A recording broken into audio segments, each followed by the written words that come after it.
दुनिया की राजनीति में इस वक्त एक बड़ा टकराव सामने आ रहा है। एक तरफ है अमेरिका के राष्ट्रपति डोनाल्ड ट्रंप और दूसरी तरफ है फ्रांस के राष्ट्रपति इमैनुअल मैक्रों, और इस टकराव का सीधा कनेक्शन है नाटो, यूरोप की सुरक्षा और ईरान वॉर से। दरअसल खबर यह है कि फ्रांस अब अपने हथियारों का भंडार यानी मिसाइल्स और ड्रोन्स 400% तक बढ़ाने की तैयारी कर रहा है, और इसकी वजह सिर्फ युद्ध नहीं बल्कि एक 3 दिन की एम्यूनेशन क्राइसिस है। रिपोर्ट के मुताबिक अगर यूरोप में बड़े स्तर पर युद्ध छिड़ता है तो कई देशों के पास सिर्फ कुछ ही दिनों का गोला बारूद बचता है, और यही बात फ्रांस के लिए सबसे बड़ा अलार्म बन गई है।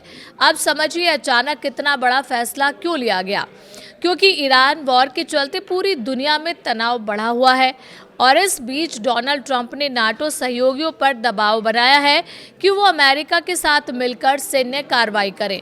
लेकिन फ्रांस ने साफ मना कर दिया है और कहा है कि नाटो का काम डिफेंसिव अलायंस है, ना कि ऑफेंसिव वॉर लड़ना।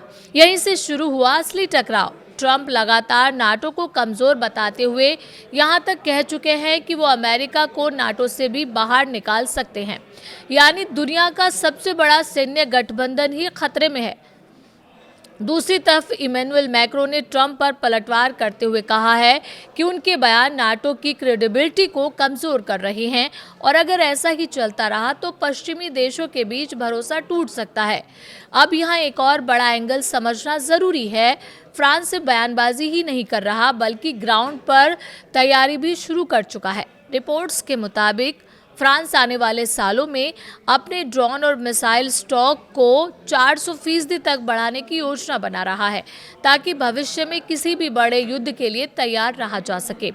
मतलब साफ है, यूरोप अब अमेरिका पर पूरी तरह निर्भर नहीं रहना चाहता और अपनी अलग मिलिट्री ताकत तैयार करने की दिशा में बढ़ रहा है।